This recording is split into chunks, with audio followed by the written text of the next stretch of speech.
dije que el anabolismo se puede entender como ir de lo simple a lo complejo, o de el desorden al orden, o de la menor energía potencial a una mayor energía potencial, o de una molécula a una macromolécula. Por lo tanto, hablar de anabolismo o de un proceso de síntesis o fabricación es sinónimo de hablar de construcción de polímeros.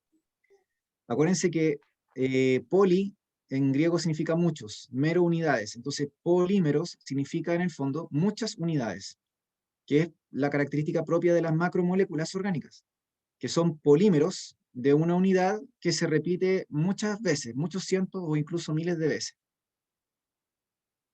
Entonces, les mencioné en su momento que el anabolismo, ¿no es cierto?, eran todas las reacciones de síntesis, eran procesos reductores. Entonces aquí empecé a mencionar una serie de conceptos que conviene que ustedes lo sepan. No porque se vaya a preguntar necesariamente directamente en una pregunta PDT o una pregunta de la prueba de admisión, sino porque les sirve para tener mejor entendimiento en caso de que lo mencionen en una pregunta, ya sea HPC o sea una pregunta de alguna área en particular. ¿Ya? Entonces, ¿qué es lo que es reducción? Reducción es cuando una especie química captura electrones, incorpora electrones, que es lo contrario de la oxidación. La oxidación es cuando una especie química cede electrones o pierde electrones. Esa especie química puede ser orgánica o inorgánica. Una especie química orgánica o inorgánica se refiere a que ustedes tienen, por ejemplo, una sal es un compuesto inorgánico. Pero si yo tengo un aminoácido o tengo un azúcar, obviamente es un compuesto orgánico, porque está organizado en base al átomo de carbono. Se están estructurando cadenas de carbono e hidrógeno y otros elementos como el oxígeno, etc. Eh, y estas moléculas tienen la facultad de tener una gran abundancia de enlaces químicos que se establecen entre los elementos. Para los que estuvieron en química conmigo, se acordarán que yo les conté que hay un tipo de enlace que se establece entre elementos no metálicos que se llama enlace covalente. Y ese enlace covalente es sinónimo de de par de electrones compartidos o pares de electrones compartidos. Entonces esos enlaces son súper energéticos. Los enlaces covalentes son súper energéticos. Entonces, en el fondo, para que yo pueda construir una macromolécula, necesito obligatoriamente invertir energía para, ¿no es cierto?, formar estas macroestructuras, por así decirlo, o para favorecer ese proceso.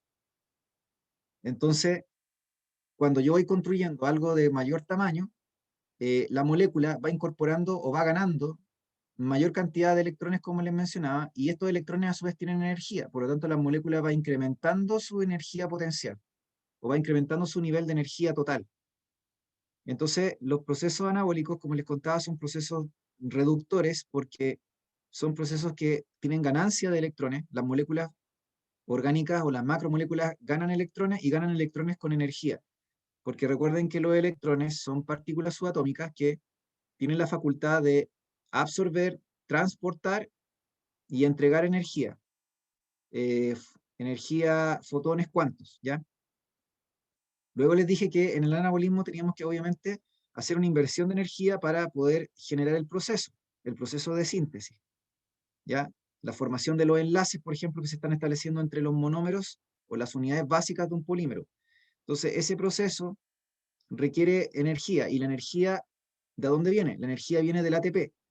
Entonces, yo les dije que independiente si tenemos una célula vegetal o animal, un organismo fotosintético o lo que sea, la energía, la fuente directa de energía para el ser vivo, finalmente va a ser el ATP.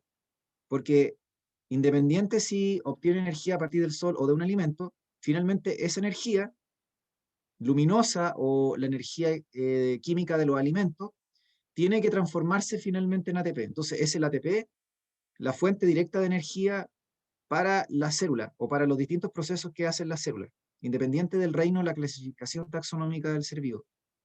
Entonces el anabolismo consume ATP, el anabolismo gasta ATP, ¿ya?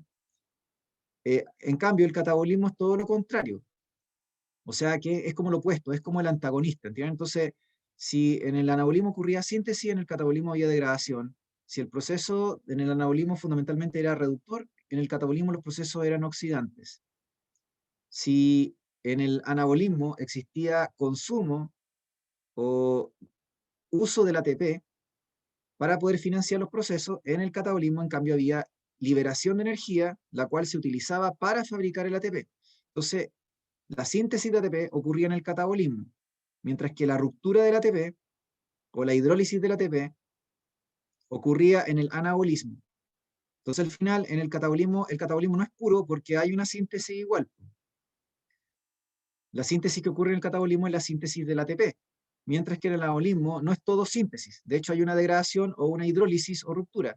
Esa degradación es la degradación o ruptura o lisis del ATP, para que libere la energía necesaria para financiar los procesos. ¿Ya?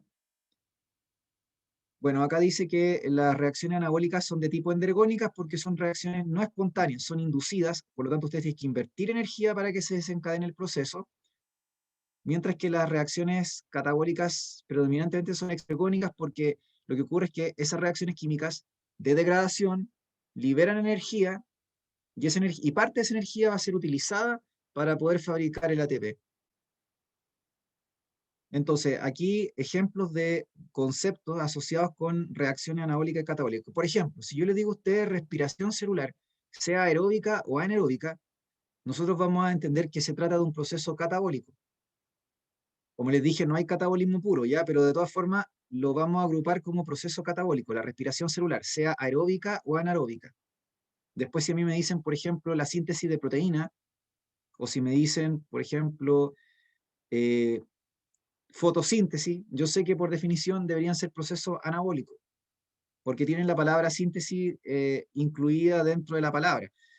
O si yo digo, por ejemplo, gluconeogénesis, gluconeogénesis. Génesis significa creación. Entonces, gluconeogénesis es un proceso que permite la formación de glucosa a partir de otras fuentes, de otras moléculas orgánicas. Ese proceso es un proceso anabólico, porque es un proceso de génesis o de creación.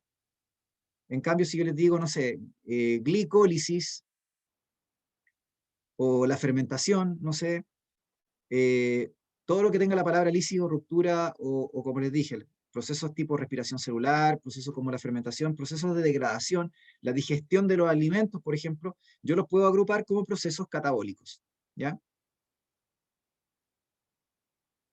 Bueno, esto de acá es simplemente un gráfico que me muestra que las reacciones que son espontáneas, generalmente los reactivos tienen mucha más energía que los productos. Entonces, por eso se libera energía una vez que se desencadena la reacción química. Y estos procesos pueden ocurrir de manera espontánea, ¿ya?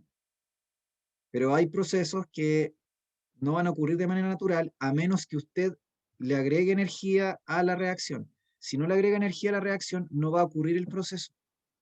En general, toda reacción química, biológica o no biológica, necesita de una inversión inicial de energía, por si acaso, ya eso para que no haya confusión. Si yo quiero encender un papel o quiero hacer una fogata, no sé, tengo que tener algo que haga la ignición. No va a ocurrir mágicamente o de manera espontánea por sí solo. Tiene que haber una chispa, tiene que haber un fósforo que yo le acerco. En biología pasa lo mismo. En biología, si yo quiero hacer un proceso como la respiración celular, por ejemplo, la glicólisis, que es la primera etapa de la respiración celular, yo necesito hacer una inversión de energía inicial para que se desencadene el proceso. Entonces usted me dice, bueno, pero ¿cómo es espontáneo eso? Lo que pasa es que la energía que ustedes liberen va a ser mucho más grande que la energía que ustedes invirtieron o que gastaron para desencadenar la reacción. Para que yo clasifique algo como espontáneo o no espontáneo, la clave está en que la energía liberada, yo veo si supera o no lo que yo invertí. Que la energía liberada, yo vea si superó o no lo que yo invertí. ¿Qué es lo que yo le estoy contando de prender una fogata? Si yo quiero hacer una fogata, tengo que invertir igual una cantidad de energía inicial a través de un fósforo o de una chispa, como les contaba. Pero la energía que yo voy a liberar una vez que se desencadene la reacción va a ser miles de veces eh, superior a la energía que yo invertí. O sea que voy a tener una ganancia neta en energía. ¿De acuerdo? Con el tema de la reacción, como les dije, no espontánea, ahí igual tengo que invertir energía, pero aquí obviamente la energía que yo voy a liberar no se va a recuperar. O sea, aquí básicamente tengo que solo invertir una gran cantidad de energía. Y como les dije, la energía que yo invierto fundamentalmente proviene del ATP.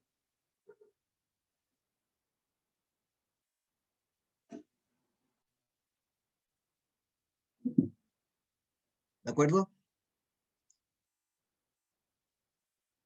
Otra de las cosas que estuve mencionando en la última clase es que en las reacciones de tipo anabólica, que son procesos de síntesis que me permiten formar moléculas orgánicas a partir de moléculas inorgánicas, eh, o por ejemplo sintetizar macromoléculas o polímeros, que es la misma cosa, a partir de las unidades básicas o monómeros, ese proceso de formación de enlaces eh, covalentes entre las unidades básicas de las moléculas orgánicas, ¿no es cierto? O de las macromoléculas orgánicas, eso se llama condensación. Entonces yo les dije que en el anabolismo lo que predominaba era la condensación para permitir la formación de polímeros o de macromoléculas.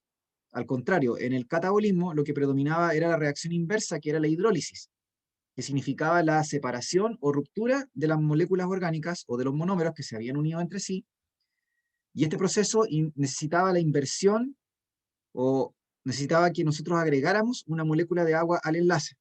Entonces yo les contaba que si yo juntaba, por ejemplo, dos glucosas, se formaba un enlace, pero al formarse ese enlace se perdía una molécula de agua.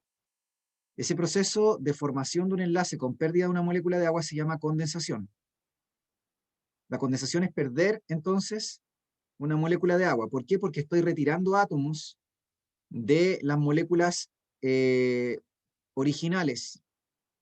De hecho, les voy a quitar masa, le estoy quitando masa a las moléculas, porque le estoy sacando átomos, ¿entienden? Átomo equivalente a la formación de una molécula de agua. Por cada enlace que yo forme entre unidades básicas o monómeros de un polímero o de una macromolécula, por cada reacción de condensación que se produzca, se va a liberar una molécula de agua, ¿entienden? Esto lo hacen las enzimas, esto no ocurre mágicamente, esto lo tiene que... Podría ocurrir espontáneamente si tuviéramos ciertas condiciones que son súper precisas, de temperatura, presión y qué sé yo.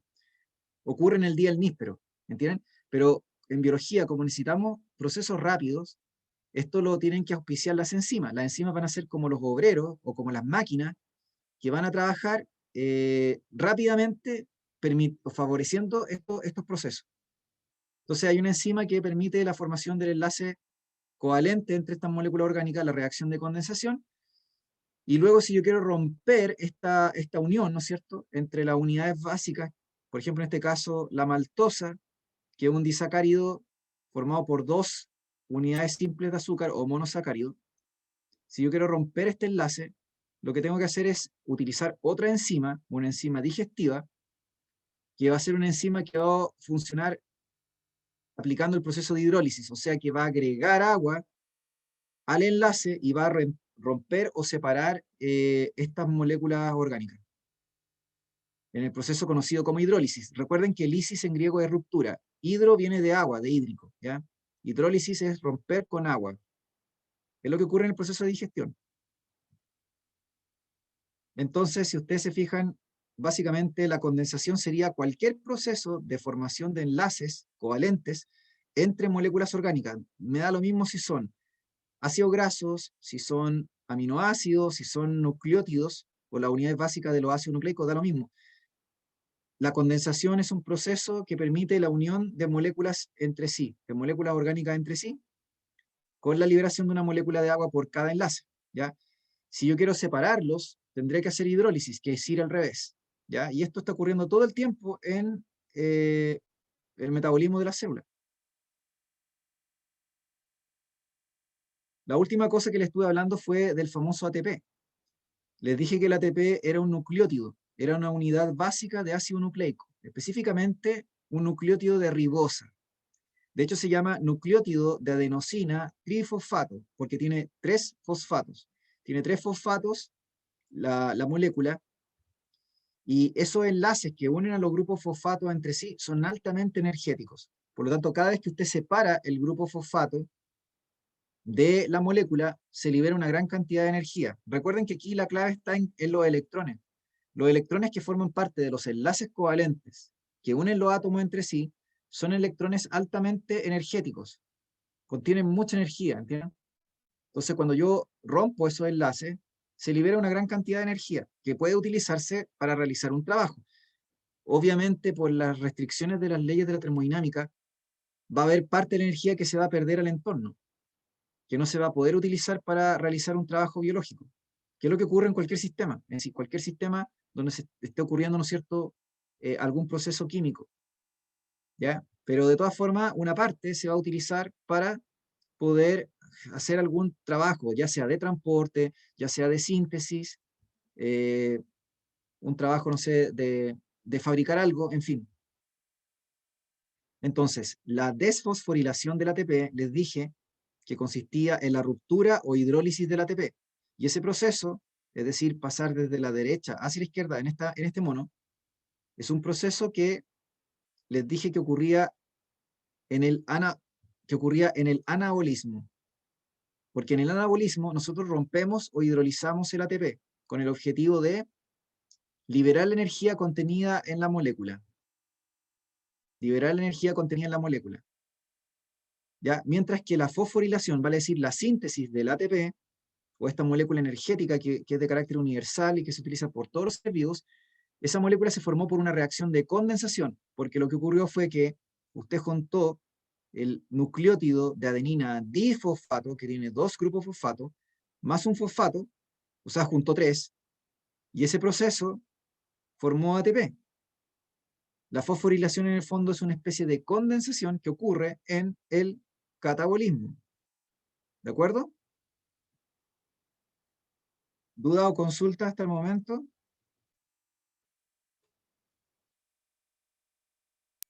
Obviamente esta ecuación Recuerde no que está es bien, no está tan buena dentro de todo, pues esta ecuación, adenina difosfato. nucleótido de adenosina trifosfato.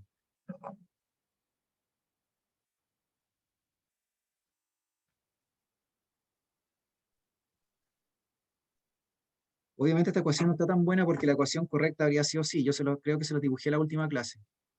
La ecuación correcta sería energía más ADP más fosfato inorgánico es igual a ATP más agua. Entonces, si yo voy desde la derecha hacia la izquierda, o sea, hacia acá, se va a liberar una gran cantidad de energía, ¿ya? La hidrólisis del ATP libera una gran cantidad de energía. Ahora, al revés, si yo quiero fabricar ATP, o sea, ir desde la izquierda hacia la derecha, tengo que juntar estos dos. Entonces me dice, profe, eso sale gratis. No, no sale gratis. Juntar estos dos no sale gratis. Tiene que invertir energía para juntar estos dos. ¿Se entiende?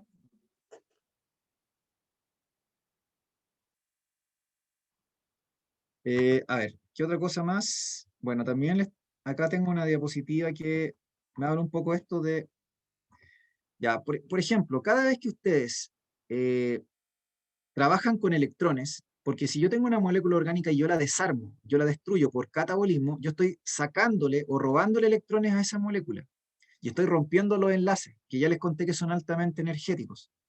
Entonces, rompiendo los enlaces covalentes o los pares de electrones compartidos y trabajando con estos electrones que son altamente energéticos, que tienen muchos cuantos o fotones de energía almacenados en ellos, yo hago que estos electrones se transfieran a través de una serie de proteínas en serie o de enzimas en serie, y cada proteína o enzima que reciba estos electrones va a extraer parte de su energía potencial para poder fabricar finalmente ATP. Entonces, este es el principio famoso de las llamadas cadenas transportadoras de electrones. En el fondo, los electrones son como un delivery de energía. Un delivery de energía, ¿entienden? Entonces, nosotros les vamos sacando la energía a estos repartidores de energía hasta que los dejamos vacíos. El delivery tiene que finalmente entregar toda la energía que tenía, y esa energía que se entrega, como les dije, se va a utilizar, gran parte al menos, para fabricar ATP. La energía que no logremos transformar en ATP se va a disipar al entorno y se va a perder. No se puede utilizar para realizar un trabajo, ¿ya? Entonces, el ATP yo les dije que era como un chancho, como una alcancía, en la cual ustedes metían energía, ¿de acuerdo? Entonces, si yo quiero que esta energía sea liberada, tengo que romper el chancho. tengo que hacer una ruptura de la alcancía. Esta ruptura en el fondo es la hidrólisis del ATP, así que de ahora en adelante tienen que pensar que el ATP se rompe o se hidroliza para poder liberar su energía, ¿ya? Para romper la energía del ATP necesito, obviamente, necesito una enzima que haga la pega, obviamente, y tengo que estar agregando agua, porque ya les conté que la hidrólisis, por definición, necesita, para que se rompa el enlace, necesita que se agregue agua mediado por una enzima para que, ¿no es cierto?, se separen los componentes, ¿ya? Entonces el ATP necesita ser hidrolizado por una enzima para que libere su energía. Eso significa que tenemos que agregarle agua al ATP para que se separe el ADP y el fosfato inorgánico. Entonces, como les contaba, en el anabolismo vamos a tener, ¿no es cierto?, un proceso de creación o formación de polímeros, muchos merounidades, que van formando macromoléculas a través de un proceso de formación de enlaces por reacciones de condensación, que fue lo que expliqué la semana pasada, ¿ya? Que son enlaces covalentes que se establecen entre moléculas, y esto lo está mediando o facilitando una enzima, que está permitiendo que se haga este proceso. Cuando yo tengo que la unidad básica de esta macromolécula o polímero que se está formando en el anabolismo está constituida por solo una unidad o por una sola misma unidad que se repite cientos o miles de veces, yo voy a hablar de un homopolímero. Pero si yo tengo una proteína, por ejemplo, que está formada por distintos tipos de aminoácidos, sabiendo que hay 20 tipos de aminoácidos diferentes, entonces en ese caso yo no hablaría de un homopolímero, hablaría de un polímero, pero que está formado por distintas unidades, o sea, un heteropolímero. ¿De acuerdo? Ya esto de aquí es como un relleno, porque en el fondo estas cosas, insisto, no se las van a preguntar directamente, pero a mí me gusta como mencionárselas para que ustedes las incorporen y forme parte de su lenguaje como cotidiano y puedan relacionar como las cosas que nos pasan y los procesos más allá de la prueba en sí. De hecho, es una forma de pensar lo que yo quiero en el fondo transmitirle, ¿ya? Por ejemplo, en este gráfico me muestra la composición porcentual de los seres vivos en general. Entonces, la composición porcentual de los seres vivos en general es muy similar. ¿Por qué? Porque resulta de que todos nosotros estamos mayoritariamente constituidos por agua. Entonces, la lógica nos dice que si el agua es la molécula más abundante de los seres vivos en general, desde una bacteria hasta un hongo o una planta o un animal o un ser humano, el agua, que está constituida por dos átomos de hidrógeno y uno de oxígeno, o sea, H2O, entonces yo les puedo preguntar cuál es el mayor porcentaje, quién aporta el mayor porcentaje en masa del agua, porque el agua tiene una masa molar de 18 gramos mol, esa es su masa molar. El oxígeno tiene una masa molar de 16 gramos y el hidrógeno de 1 gramo mol, o sea que es una masa súper pequeña la que aporta el hidrógeno. Entonces, si somos 70% de masa corporal agua, el mayor porcentaje se lo lleva el oxígeno muerto de la risa, porque el mayor porcentaje en masa por cada molécula de agua lo aporta el oxígeno. ¿Se entiende?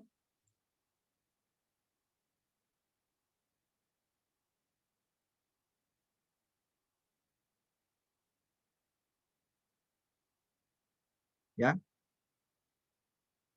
Entonces, más del 80% de la masa del agua, de la masa de cada molécula de agua, lo aporta el oxígeno. Y como nosotros somos mayoritariamente agua, como les dije, más del 70% del peso corporal de un adulto, de un ser humano, es agua, sin considerar una bacteria, porque si yo tengo una bacteria o un protozoo de agua libre, prácticamente es pura agua, más del 90% de agua.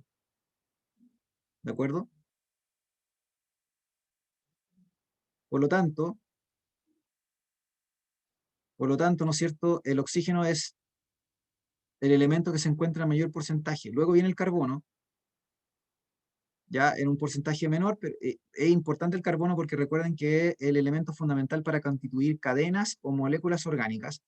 Y luego en menor porcentaje viene el hidrógeno, dice aquí un 10%, y luego viene el nitrógeno, un 3%, y de ahí vienen los restos de los elementos.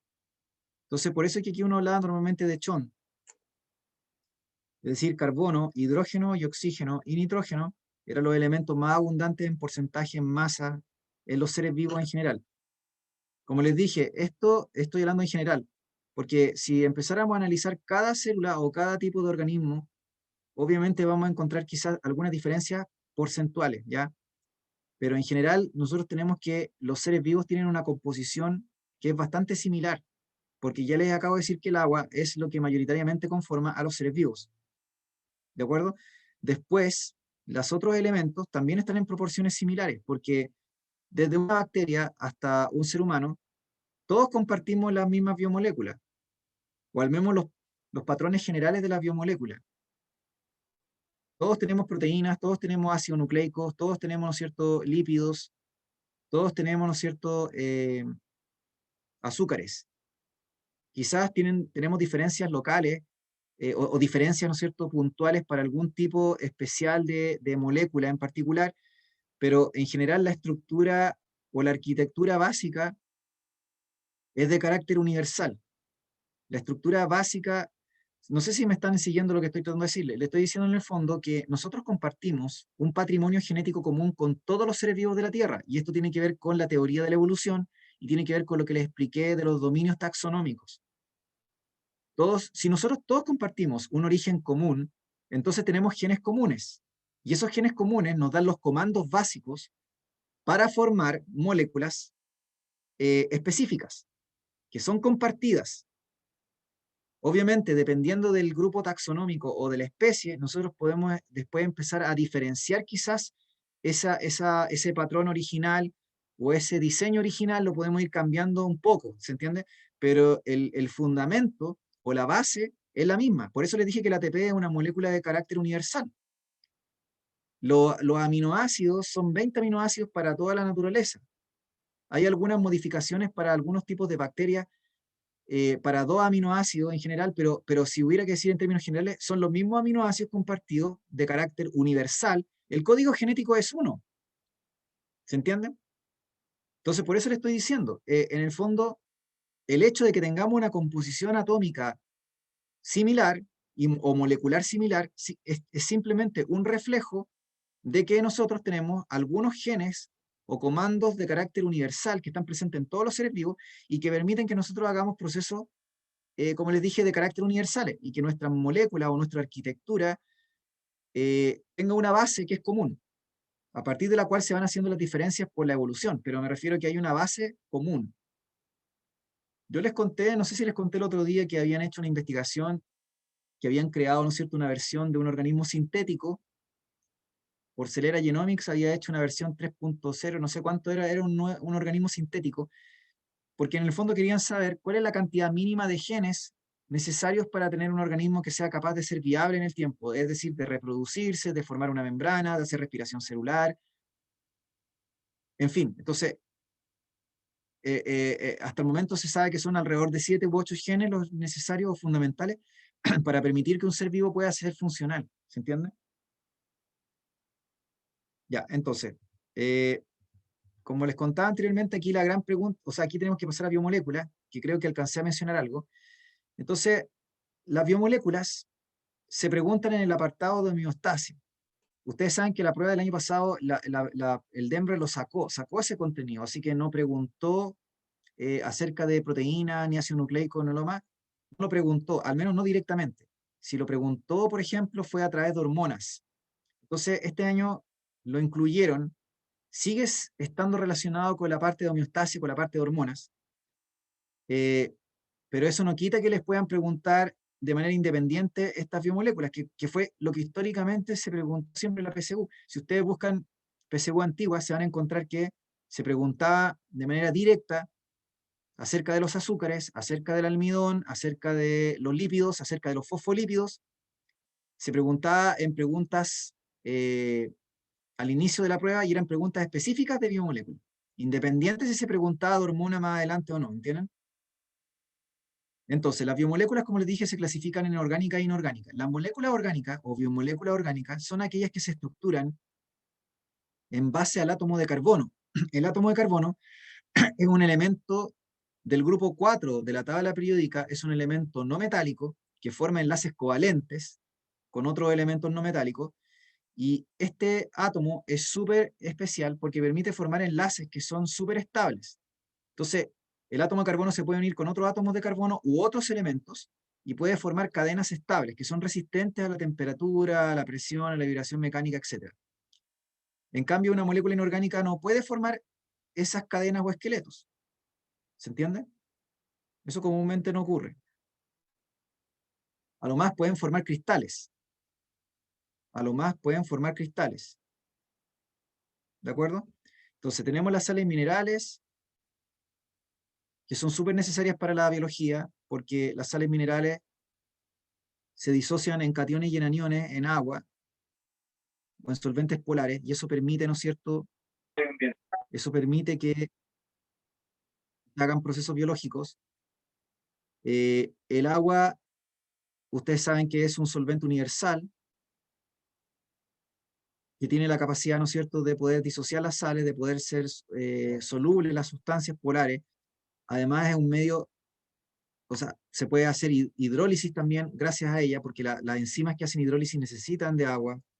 Tiene alto calor específico, vale decir, puede absorber mucho calor sin reteniéndolo, digamos, y no entregándolo al tiro, porque tiene, a diferencia de un metal, que tiene alto calor, que tiene bajo calor específico, perdón, el agua tiene alto calor específico.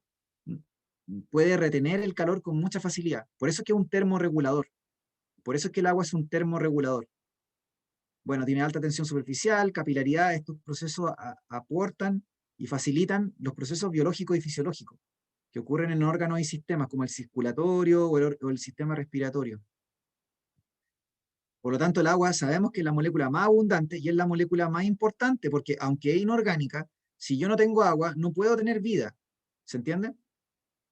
O sea, necesariamente el agua, aunque es inorgánica, es la molécula más importante de la biología. Luego de las moléculas orgánicas, podríamos decir que la que está en mayor proporción o porcentaje en masa y también la que tiene la mayor importancia biológica serían las proteínas, porque ya les conté que las enzimas fundamentalmente son proteínas. Entonces la proteína sería como la biomolécula orgánica de todas las que hay, la más relevante, ¿ya? Las biomoléculas orgánicas se clasifican en lípidos o grasas, carbohidratos o azúcares, proteínas y ácidos nucleicos. No sé si tienen duda o consulta.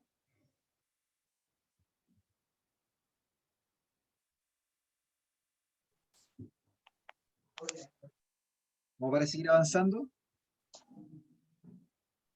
No, profe, ninguna duda.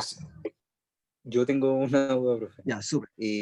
Por ejemplo, si asociamos lo que acaba de decir usted en términos de DEMRE, si me preguntan por la biomolécula, ahí tendríamos que apuntar al agua, ¿cierto? Independiente sea orgánico o inorgánica, el agua es como vendría siendo la más importante, ¿no? O sea, ¿cómo me lo podrían preguntar? Sí, el agua sería la más importante. Se lo podrían preguntar si es orgánica o inorgánica.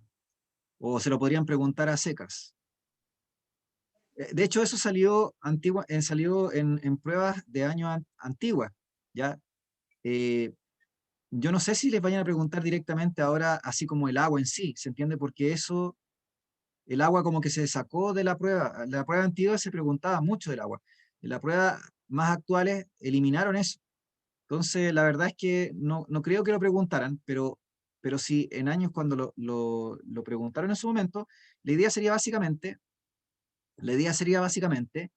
eh, que si le preguntan cuál es el componente más abundante de abundancia, yo voy a pensar siempre en el agua. Siempre en el agua. Así como una pregunta a secas, que no me especifica si es orgánico o inorgánico, sino que me pregunta por la abundancia, ¿no? Ahora, si me preguntan por molécula inorgánica, obviamente voy a saber que se trata del agua, ya sea por importancia o ya sea por abundancia. Si me preguntan por molécula orgánica, tanto por importancia como por abundancia, voy a saber que sí o sí se trata de las proteínas. ¿Ya? Así que ahí habría que ver la diferencia entre si me preguntan por orgánico o inorgánico. ¿De acuerdo? No sé si respondí mejor ahí la duda. Sí, profe, perfecto. Muchas gracias. Les voy a mostrar el... Ya, entonces, como les decía, todas las moléculas orgánicas, todas las macromoléculas orgánicas, sobre todo los polímeros, se formaron por reacciones de condensación. Ya dijimos que cada vez que hay un enlace por condensación se libera una molécula de agua. Y este es el principio por el cual ustedes forman polímeros, o sea, macromoléculas en el anabolismo. Entonces, de las moléculas que forman polímeros en biología, nosotros vamos a decir que básicamente son los azúcares o carbohidratos, las proteínas y los ácidos nucleicos, porque los lípidos no pueden formar polímeros. Los lípidos se quedan siempre en el nivel monómero o en el nivel molécula, pero no pueden constituir macromoléculas. Por lo tanto, macromoléculas o polímeros yo encuentro en carbohidratos, yo encuentro en proteínas, pues de hecho las proteínas por definición son polímeros de aminoácidos, y obviamente los ácidos nucleicos, pero no los lípidos o grasas. Los carbohidratos o azúcares están constituidos fundamentalmente por 3 átomos, que son los más abundantes según ese gráfico que les mostré de torta hace un rato atrás, y que es compartido por todos los grupos taxonómicos de la biosfera del planeta Tierra. Estos elementos son carbono, hidrógeno y oxígeno. De hecho, por eso se llaman carbohidratos, o hidratos de carbono, que es lo mismo. También se les llama glúcidos o azúcares. La unidad básica es el monosacárido. Mono significa uno, sacárido es de azúcar. El enlace que se establece entre monosacáridos o unidades de monómeros de azúcar se llama enlace glucosídico, que no es más ni menos que una reacción de condensación. Así que la reacción de condensación entre dos monosacáridos se llama glucosídico. Es simplemente colocarle un apellido. Luego tenemos que cuando usted junta dos monosacáridos, tenemos los disacáridos, y si usted junta muchos monosacáridos o disacáridos entre sí, puede formar polisacáridos. La función biológica de los azúcares es energía de corto plazo. Es decir, reserva energética de corto plazo, o una reserva relativamente directa de energía, o una fuente relativamente directa de energía. Usted ya sabe a esta altura que la fuente directa de energía es el ATP. Eso ya lo sabemos. Ya le dije ya que el ATP es la fuente directa, la fuente directa de energía en una célula. Da lo mismo si es fotosintético, autótrofo, heterótrofo, quimiosintético, planta, animal, lo que sea. Pero los azúcares son una fuente preferida de energía para poder formar ATP. O sea que la principal fuente a la cual recurren las células, independiente del grupo taxonómico, en general, obviamente, en general, porque si usted me va a empezar a decir excepciones, ya dijimos que para la prueba nos interesa la generalidad, no la particularidad. Esta no es una prueba de conocimiento específico. En general, los seres vivos, las células unicelulares o organismos pluricelulares, prefieren usar el azúcar o los monosacáridos como fuente de energía para poder fabricar ATP, ¿ya?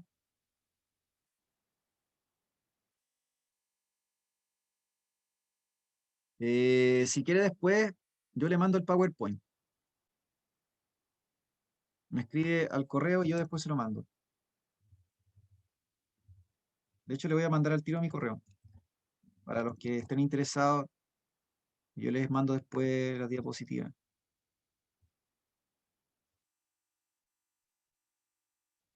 Ya, entonces, como les decía anteriormente, la otra función es reserva a corto plazo y una función estructural, porque de hecho, si ustedes se ponen a pensar, la celulosa, que es un polisacárido vegetal, sirve como un agente estructural que permite formar las cortezas de los árboles o de las plantas, y que permite constituir la pared celular de las células vegetales, que sirve como una estructura o un armazón que da sostén, que da forma a la célula y que da resistencia y protección y sostén a la célula vegetal. Entonces, ¿cuáles son los monosacáridos más importantes? Obviamente la glucosa.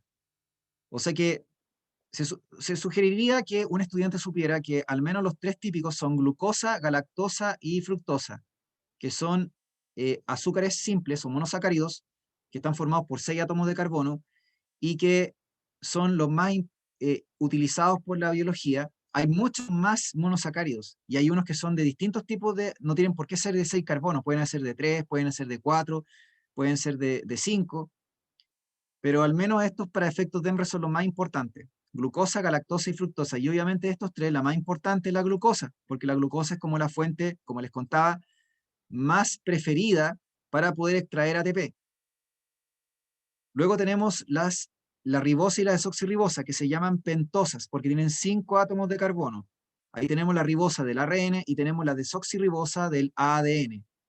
Estas no tienen una función energética, salvo la ribosa, que se utiliza como estructura del ATP, porque la ribosa sirve de base para formar los nucleótidos de ARN. Entonces, el ATP sería como el nucleótido energético, por así decirlo, por excelencia.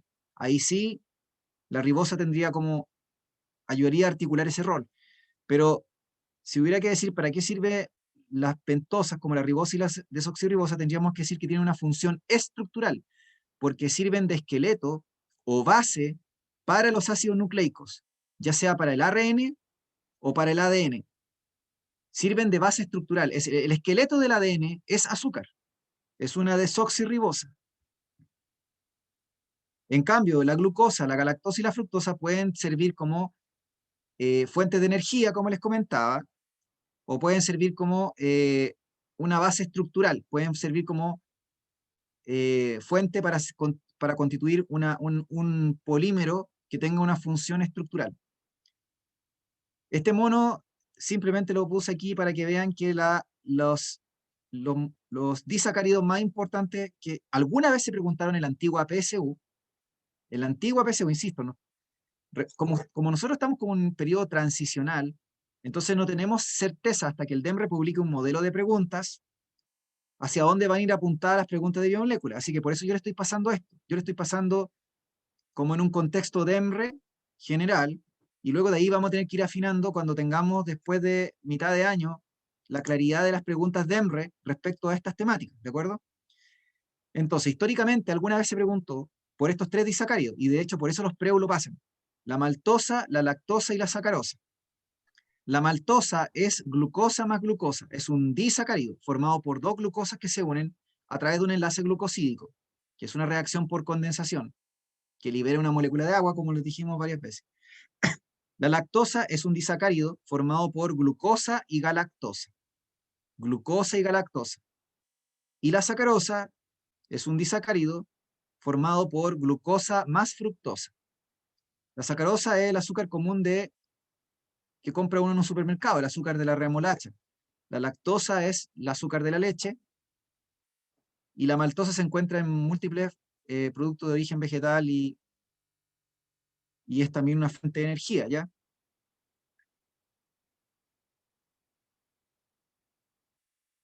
Bueno, como les contaba, los azúcares simples o monosacáridos se encuentran normalmente en forma de ciclos. O sea, se encuentran como anillos, no se encuentran linealizados, se encuentran en forma de ciclos. ¿Ya? Esa es la forma normal biológica de presentación. Entonces se van uniendo a través de los grupos alcohol que presentan, ¿no es cierto?, grupos funcionales que tienen esta monosacáridos, y se forma un enlace por condensación que ya les dije que libera una molécula de agua y que se llama glucosídico. Entonces, históricamente la prueba alguna vez se preguntó por los polisacáridos, o sea, por los polímeros de azúcar. Y dentro de ahí teníamos 4 fundamentales que se veían en cualquier PREU, se pasaban esos 4, ¿ya? Pero generalmente se preguntaban solo 3 polímeros: el almidón, el glucógeno y la celulosa. La quitina era el cuarto que se pasaba como por pasar, porque tarde, mal y nunca lo preguntaban, por no decir casi nunca, ¿ya? Entonces al final uno se quedaba con 3 polisacáridos o polímeros de azúcar, que son almidón, glucógeno y celulosa. El almidón y el glucógeno son súper parecidos, porque ambos son ramificados, ambos son gigantes, son polímeros de glucosa, son parcialmente solubles en agua. Algunos dicen que son insolubles en agua, ya, pero la verdad es que son, y de hecho la lógica nos indica que son parcialmente solubles en agua, ¿ya? Y el almidón se encuentra solo en células vegetales, o sea, en plantas. No se encuentra ni en hongos, ni en bacterias, ni en protozoos, ni en animales. Y el glucógeno, por su otra parte, se encuentra solo en tejidos animales. No se encuentra ni en plantas, ni en hongos, ni en protozoos, ni en bacterias. El glucógeno es solo animal, así como el almidón es solo vegetal. Entonces, tanto el almidón como el glucógeno, que son parecidos, obviamente se pueden procesar por nuestras propias enzimas digestivas. Por lo tanto, si ustedes comen almidón desde una planta o desde un cereal o de una papa o del arroz, etc., obviamente que pueden extraer la glucosa a partir de él. Y si nosotros tenemos glucógeno en nuestro propio cuerpo, en el músculo esquelético y en el hígado, obviamente lo podemos sacar también fácilmente a partir de esas reservas de corto plazo, podemos sacar glucosa para que pueda irse disponible hacia la sangre. La glucosa que forma parte de estos polímeros se llama glucosa alfa. No tiene sentido que explique eso, tiene que ver con una estructura espacial, una isomería geométrica que tiene la glucosa, que es como hablar de química, y de química mención más encima, entonces yo no sé si hablar de eso, prefiero no hacerlo. Pero lo menciono así como en términos súper generales, ¿ya? Esa cuestión no lo preguntarían jamás de los jamases, ¿ya? Pero igual lo menciono. Eso es lo que permite, la explicación del por qué las enzimas pueden hacer hidrólisis del almidón o el glucógeno está justamente por lo que le acabo de decir, por el tipo de glucosa que forma parte del polímero. ¿Y por qué digo este alcance? Porque la celulosa, aunque está hecha por glucosa, o sea que usted me dice, profe, todos estos son homopolímeros, porque están formados solo por un tipo de unidad o monómero. No es que tengan distintos tipos de azúcares o qué sé yo, es solo glucosa. ¿Se dan cuenta por qué la glucosa es tan especial? No es casualidad que evolutivamente, a pesar de tener distintos taxones, porque las plantas no son iguales a los animales, eligen tener polímeros hechos de glucosa. Usted me dice eso es casualidad. No es casualidad, ¿se entiende? Entonces, como les dije, la glucosa es central en la biología y es la molécula universalmente utilizada como fuente de energía para todas las células y para todos los taxones. Es una molécula especial. Por eso que en las plantas, o en los pluricelulares como las plantas o los animales, se utiliza como reserva energética de corto plazo. Ahora, la celulosa, a diferencia del almidón o el glucógeno animal, tiene función estructural, porque ya les conté que formaba parte de la pared de las células vegetales. Está constituido por glucosa beta, es un isómero de glucosa, es una variante de glucosa espacial, y es por eso que no podemos degradar estos enlaces glucosídicos que se establecen en la celulosa. Entonces la celulosa se caracteriza por ser fibras lineales y no ramificadas como el glucógeno o el almidón, es insoluble en agua, o sea, no los puede mezclar con el agua ni lo puede disolver en agua, y tiene un rol estructural, como les contaba anteriormente.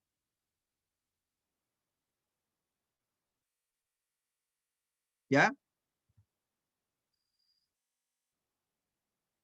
Entonces son homopolisacáridos, el almidón, el glucógeno, la celulosa y la quitina. La celulosa y la quitina les dije que no es, nunca se ha preguntado, se ve en los preos igual, pero lo que podría mencionar es que también está hecha de glucosa beta, constituye la pared celular de los hongos y la pared y la estructura de los exoesqueletos de los artrópodos, ¿ya? Las caparazones, por así decirlo. También es insoluble en agua y tiene una función estructural, ¿ya? Obviamente, los que han preguntado en la prueba, históricamente, ha sido el almidón y el glucógeno. Por ejemplo, lo más básico que les preguntaría es cuál se encuentra en plantas, cuál en animales. ¿Cuál es soluble en agua, cuál no sé. Después, cuál tiene función energética o de reserva energética, cuál tiene función estructural, no sé. Ese tipo de cosas se ha preguntado alguna vez en la antigua PSU, ¿ya? Hay que ver si el DEMRE va a reciclar o reutilizar esas preguntas. ¿Dudas o consultas para pasar a los lípidos? Ninguna, profe.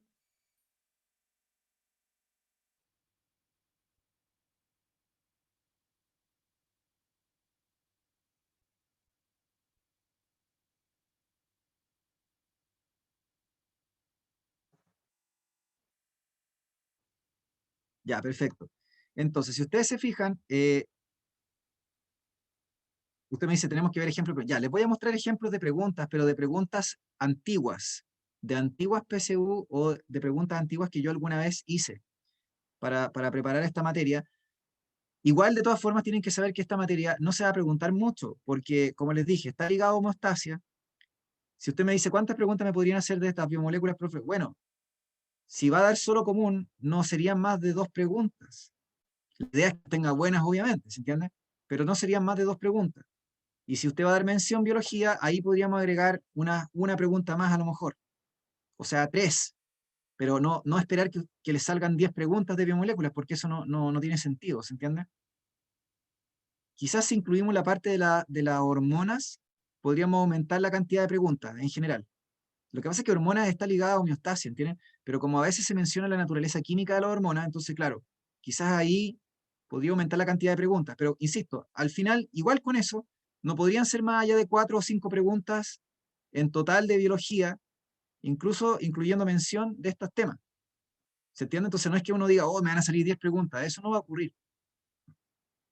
Pero si le llegan a salir, que ustedes las tengan buenas, no que se equivoquen en algo así. Entonces los lípidos o grasas, si ustedes se fijan, podríamos partir diciendo que tienen los mismos 3 elementos básicos, al igual que toda biomolécula, tienen carbono, hidrógeno y oxígeno. Son los 3 elementos fundamentales de todas las biomoléculas orgánicas. ¿Ya? Pero eventualmente agregamos nitrógeno y fósforo dependiendo del tipo de grasa o del tipo de líquido. ¿De acuerdo? Les dije que los lípidos no pueden formar polímeros. O sea que el lípido siempre, independiente si es un colesterol, un ácido graso, un triglicérido, lo que sea que les mencionen, siempre se va a quedar en nivel molécula. No puede formar polímeros. ¿De acuerdo? Entonces, estos lípidos, como les comentaba, por definición uno podría decir que son insolubles en agua. O sea que a diferencia de los azúcares, que los azúcares tanto monosacáridos como disacáridos o polisacáridos son solubles en agua, exceptuando la celulosa o la quitina, todos los azúcares son solubles en agua. Aquí sería al revés. Todos los lípidos, por definición, o grasas, son insolubles en agua, no se pueden mezclar con el agua, exceptuando los fosfolípidos. Exceptuando los fosfolípidos. Y por esa misma razón, los fosfolípidos son preguntables. De hecho, históricamente, cuando se preguntaba membrana, se preguntaba el fosfolípido en la antigua PSU. Así que perfectamente les podrían volver a colocar alguna pregunta de ese estilo en la prueba que ustedes van a dar. Entonces, la unidad básica de los lípidos es el ácido graso. Cuando ustedes juntan el glicerol con los ácidos grasos para formar grasas neutras o triglicéridos, hablamos de un enlace éster, que es un grupo funcional, ¿ya? En química orgánica hay un grupo que se llama el éster y lo tienen que saber igual. En química lo vamos a ver, ¿ya? Pero por ahora, solamente quedarse que puede existir en algunos casos de lípidos el enlace tipo éster, que se formó por una condensación entre algunas moléculas que se juntaron. Pero eso no es polimerización. Eso no es para formar una macromolécula, eso fue para formar una molécula nomás. Se clasifican en 2 categorías, los que pueden formar jabones y detergentes y los que no pueden formar jabones y detergentes. Entonces, jabón y detergente. ¿Qué es un detergente? Un detergente es una molécula que es parcialmente soluble en agua, o sea que puede interactuar tanto con el agua como con el aceite, o con la grasa o como con los solventes polares. Es una molécula dual, es una molécula anfipática.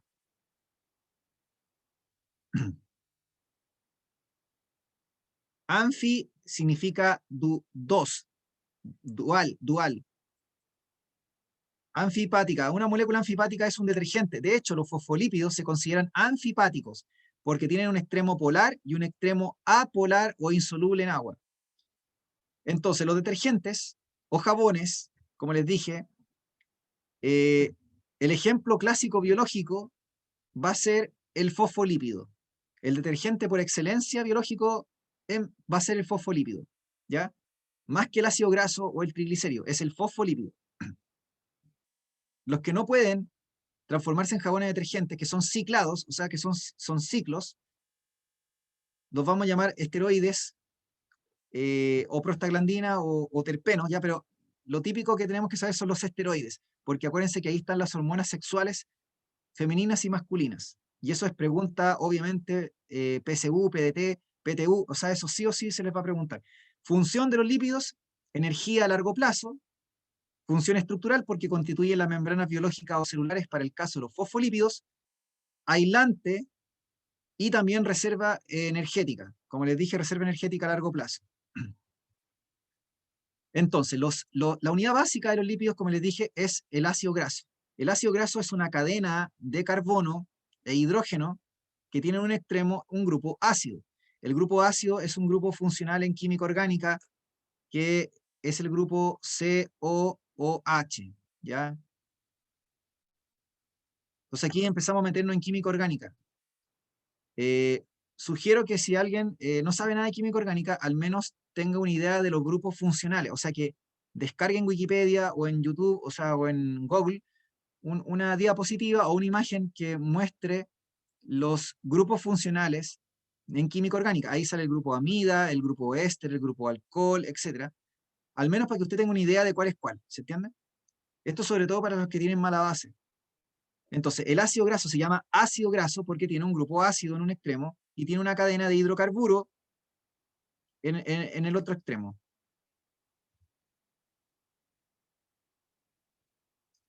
No es que los ácidos grasos sean solo saponificables, son los ácidos grasos y las grasas neutras, porque son linealizados y se caracterizan por tener un grupo polar en un extremo.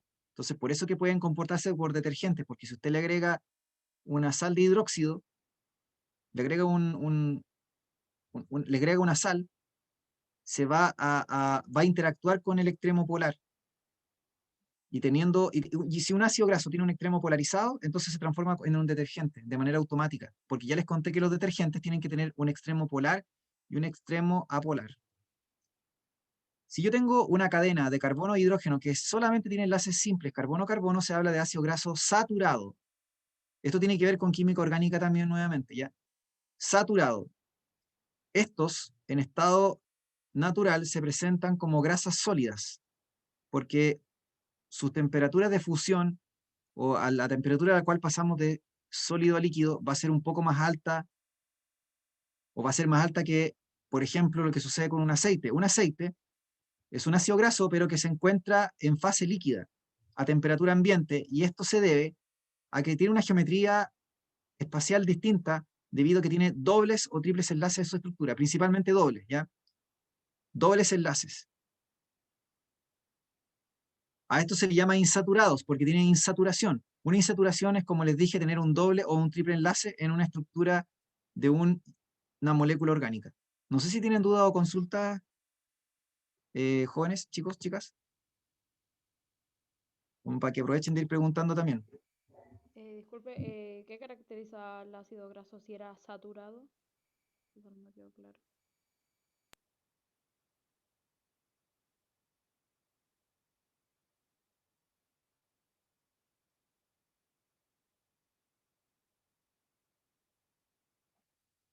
¿No? Creo que alguien preguntó, pero se escuchó Ya, demasiado bajo. entonces.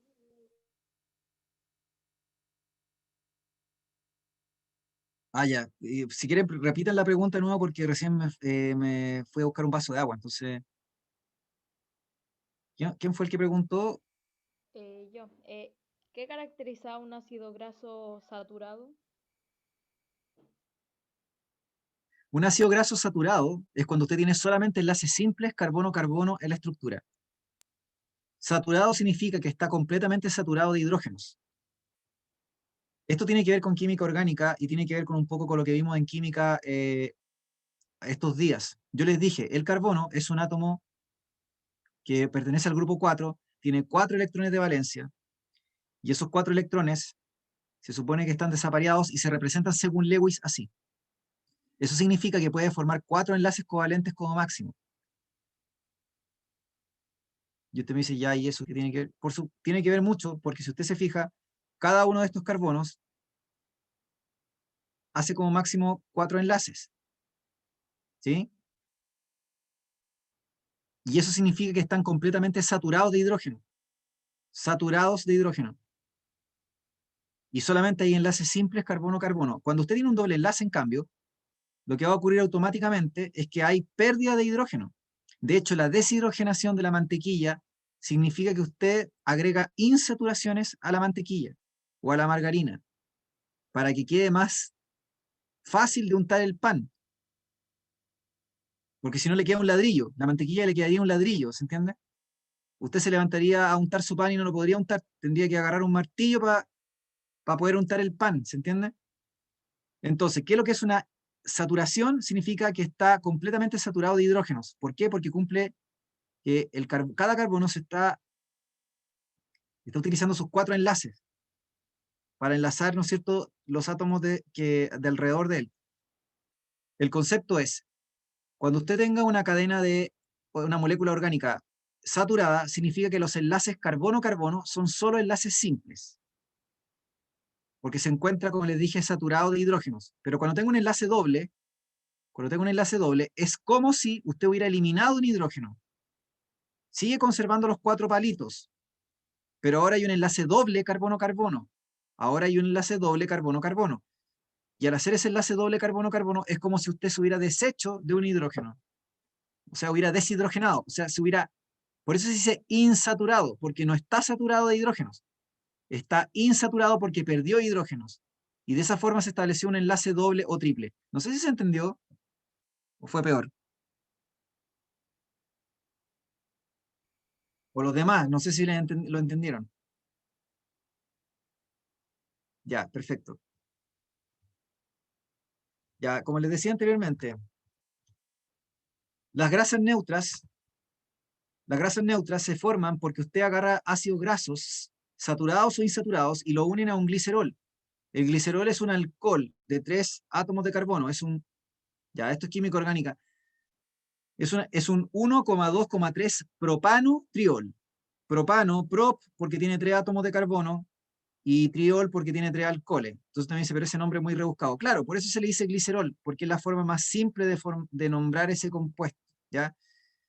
Este compuesto, cuando interacciona con los ácidos grasos, forma enlaces por condensación que se llaman éster, porque el grupo que usted ve aquí se llama el grupo éster. El grupo éster se forma cuando usted hace reaccionar un grupo ácido con un grupo alcohol. Entonces usted me dice, profe, yo no veo nada, yo veo aquí como un serrucho. Lo que pasa es que en química orgánica, se supone que cada vértice representa un átomo de carbono. Cada vértice representa un átomo de carbono. Cada vértice representa un átomo de carbono, ¿ya? Y obviamente, además hay hidrógeno ahí. O sea, ahí hay hidrógeno. Hay hidrógenos que se están uniendo a estos átomos de carbono. Y acá hay un carbono, y acá hay un OH, y ahí hay un doble enlace y un oxígeno, ¿sí? Entonces, este grupo interacciona con los alcoholes. Cuando ustedes hacen reaccionar un grupo ácido con un grupo alcohol, se forma un enlace éster. Que sería este de aquí. CO, COO. ¿De acuerdo? ¿Entiende? ¿Sí? Ya, por lo tanto, la idea, ¿no es cierto?, es que las grasas neutras se forman por que los ácidos grasos reaccionan con el glicerol y se forman enlaces éster. Si tienen 3 ácidos grasos y un glicerol, se habla de un triglicérido. Si tienen 2 ácidos grasos y un glicerol, se habla de un diglicérido. Entonces usted me dice, ya, ¿qué importancia tiene esto? En primer lugar, los triglicéridos son moléculas que almacenan energía en el tejido adiposo y que al mismo tiempo nos sirven como aislante térmico. Y sirven como reserva energética a largo plazo. Luego, el diglicérido tiene una importancia muy grande, porque si usted tiene un diglicérido y a ese diglicérido le agrega un grupo fosfato, usted va a tener automáticamente un fosfolípido. O sea que el fosfolípido tiene como estructura básica un grupo fosfato más un diglicérido.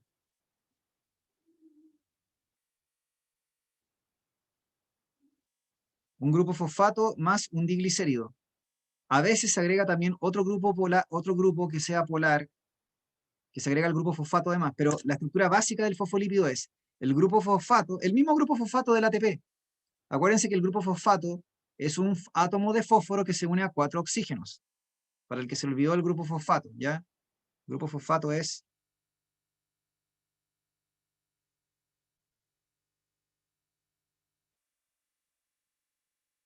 el grupo fosfato, ¿ya? El grupo fosfato, entonces, que tiene incluso carga negativa, se une a un diglicérido y forma un fosfolípido. Eventualmente, también al grupo fosfato se le puede unir alguna otra clase de molécula orgánica, ¿ya?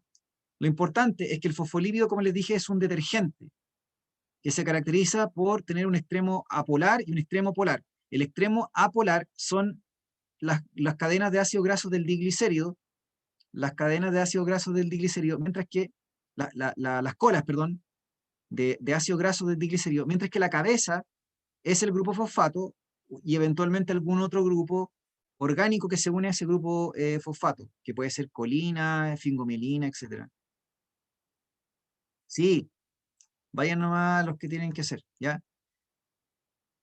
Ya, entonces como les dije, la idea entonces es que esto es un detergente, porque si ustedes se fijan, puede interactuar con el agua o con un solvente polar, pero también simultáneamente puede interactuar con las grasas o aceite. Entonces, el fosfolípido obviamente es pregunta de Emre porque permite explicar cómo se forma la membrana plasmática celular, o sea, la bicapa fosfolipídica. La bicapa fosfolipídica es un sándwich de fosfolípidos que es la arquitectura básica de las membranas biológicas, sea la membrana plasmática o sea una membrana interna de un organelo membranoso, o sea la membrana interna de un organelo membranoso. Entonces, la bicapa fosfolípica es un sándwich de fosfolípidos, de tal manera que las cabezas polares miran al agua y las colas hidrofóbicas o repelentes al agua, o sea, grasas, se relacionan entre sí, o se miran entre sí, ¿ya? Porque tienen afinidad química. Recuerden que el agua no se mezcla con el aceite porque son de distinta naturaleza. ¿De acuerdo? Entonces, este es un clásico ejemplo de detergente, un detergente orgánico, como les dije, y cuando constituye la bicapa fosfolipídica o este sándwich de fosfolípidos permite formar las membranas biológicas, no solamente la membrana plasmática, sino que la estructura básica de los retículos, del aparato de Golgi, de la mitocondria, del cloroplasto, del núcleo, etcétera, etcétera, etcétera. Si ustedes se fijan, las colas interaccionan entre sí por fuerzas hidrofóbicas o repelentes del agua, mientras que las cabezas, que son polares, incluso tienen carga negativa, interaccionan con el agua. Los esteroides, por su parte, son, como les contaba, junto con las prostaglandinas o los terpenos, son lípidos que no pueden transformarse en jabones porque son ciclados, o sea que tienen ciclos, son cíclicos, son cerrados. Estos obviamente lo haría clasificar como más bien grasas sólidas, porque su temperatura de fusión no va a ser igual a la de una grasa insaturada, ¿ya? Estos son, los esteroides son derivados del colesterol, de hecho. El colesterol es un esteroide, pero todos se consideran como derivados de él. Me refiero como la vitamina D, la vitamina E, los corticoides, la testosterona son derivados del colesterol, ¿ya? Entonces, aquí tenemos las hormonas esteroidales. Entonces, acá hay algo interesante. Si ustedes se fijan en los azúcares, yo nunca tenía la función hormonal. La función hormonal, la función hormonal, si ustedes se fijan, es una función de mensajero químico. Un mensajero químico que se libera a la sangre por una glándula y que tiene un efecto fisiológico en un órgano o tejido distante o específico. Entonces no existen las hormonas en los carbohidratos o azúcares. En cambio, las grasas, sí existen las hormonas, y existen las hormonas, específicamente las hormonas esteroidales, donde tenemos las sexuales, como por ejemplo la testosterona, los estrógenos, tenemos la progesterona femenina, tenemos los corticoides, como la cortisona que sale ahí, y tenemos también la aldosterona. La aldosterona es una hormona también muy importante en la homeostasia, que regula las sales y la cantidad de agua circulante en los mamíferos. Ya, estos son esteroides, son hormonas esteroidales derivadas del colesterol. Vuelvo a repetir. Testosterona, estrógenos, progesterona, corticoides y aldosterona. Entonces, ustedes se fijan, las funciones de los lípidos son varias, pues. No solamente es reserva energética a largo plazo, o una fuente secundaria de energía, o función estructural de las membranas biológicas a través del fosfolípido, o de aislante térmico para los animales, por ejemplo, que viven en climas fríos o muy, muy extremos, sino que además tiene función hormonal, de mensajero químico. ¿Se entiende?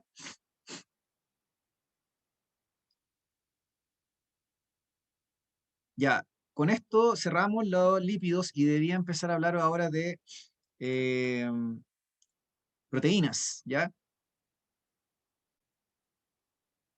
Deberíamos empezar a hablar de proteínas.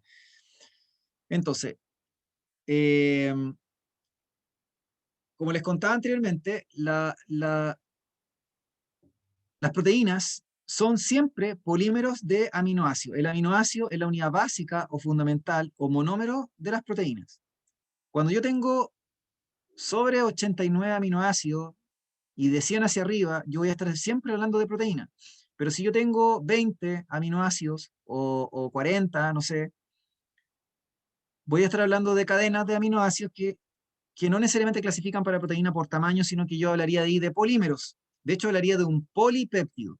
Entonces, un polipéptido es un polímero de aminoácidos, pero no necesariamente una proteína. Porque para tener una proteína tengo que tener algo gigante, ¿de acuerdo? Entonces, como les contaba anteriormente, el aminoácido es una unidad básica que está constituida por un carbono que se une a un grupo amino, esto es nuevamente química orgánica, a un grupo ácido carboxílico o ácido, que es lo mismo, un hidrógeno y un radical. El radical son átomos que pueden ir cambiando dependiendo del aminoácido. Tenemos 20 tipos de radicales diferentes. 20 tipos de radicales diferentes. ¿Por qué? Porque hay 20 tipos de aminoácidos en la naturaleza, de los cuales aproximadamente la mitad se pueden fabricar endógenamente en el cuerpo de los mamíferos o de los seres humanos, pero el resto tiene que ser incorporado a través de la alimentación o de la dieta, ¿ya? Eso se llaman aminoácidos esenciales, los que tienen que ser incorporados a través de la dieta. Los aminoácidos se unen entre sí, al igual como ocurre con el caso de los azúcares o de los ácidos grasos cuando reaccionaban con el glicerol. Tiene que haber una reacción de condensación entre un grupo ácido y un grupo amino, de un aminoácido y del otro. Y se forma un enlace covalente con pérdida de una molécula de agua, al igual como toda condensación, y este enlace se llama enlace peptídico, no peptídico, enlace peptídico. Ahí está malo ya, pero es peptídico. Por eso les digo que un polipéptido es una cadena que está formada por muchos aminoácidos. Aunque no necesariamente sea una proteína, un polipéptido está formado por muchos aminoácidos que se unen entre sí por enlaces peptídicos, que son reacciones de condensación. Entonces, aquí yo tengo, por ejemplo, 3 aminoácidos que se unieron entre sí a través de enlaces peptídicos. R significa radical, ya les dije que los radicales van cambiando, y me doy cuenta de que cuando se une un enlace peptídico, se hace un enlace que se conoce como enlace amida, porque el grupo funcional que hay ahí, que nuevamente es química orgánica, se llama enlace amida, o se llama grupo amida, que es CO con nitrógeno, ¿ya? Entonces, aquí yo tengo 3 enlaces, en el fondo, que se formaron peptídicos, S1, o sea, no 3 enlaces, perdón, 2 enlaces, y ese otro. Este de aquí sería el enlace, ¿entienden? Y aquí se liberó obviamente una molécula de agua. Cada vez que se formó este enlace se liberó una molécula de agua, como ocurre en toda condensación. Entonces, si ustedes se fijan, la síntesis de una cadena de polipéptidos o una proteína parte con el grupo amino y termina con el grupo carboxilo. Parte con el grupo amino y termina con el grupo carboxilo. Eso sería como el orden de síntesis de una cadena o de una proteína, eventualmente. Entonces, cuando usted tiene una cadena que se sintetizó o que se fabricó, se fabrican a todo esto las proteínas gracias a los ribosomas, que lo vamos a ver más adelante, ¿ya? Entonces, los ribosomas fabrican una proteína o un polipéptido y esa cadena rápidamente se deforma y se pliega sobre sí misma en un proceso que que tiene que ver con la naturalización de las proteínas. O sea que de manera natural adoptan formas complejas. En realidad eso ocurre para cualquier macromolécula. Para cualquier macromolécula. Entonces, si ustedes se fijan acá, tenemos que rápidamente la estructura primaria, o sea, la forma lineal de la cadena de aminoácidos recién sintetizada, va a adoptar formas secundarias. Tenemos 2 tipos, la alfa hélice y la beta laminar. Esto en realidad no les van a preguntar, ya. Aquí lo que interesa es que entiendan que la forma secundaria predominantemente es propia de proteínas estructurales. Es propia de proteínas estructurales. Llámese colágeno, elastina, queratina, como sea, las proteínas estructurales. El colágeno, acuérdense que el colágeno es la proteína más abundante del reino animal, en porcentaje en masa. Mayoritariamente nosotros somos mayoritariamente somos colágeno, ¿ya? Entonces, la estructura de las proteínas estructurales, como les dije, puede ser de alfa hélice como una espiral o puede ser beta plegada. Si se trata de los vertebrados o de los mamíferos, fundamentalmente tenemos presencia de estas estructuras más bien de alfa hélice, ¿ya?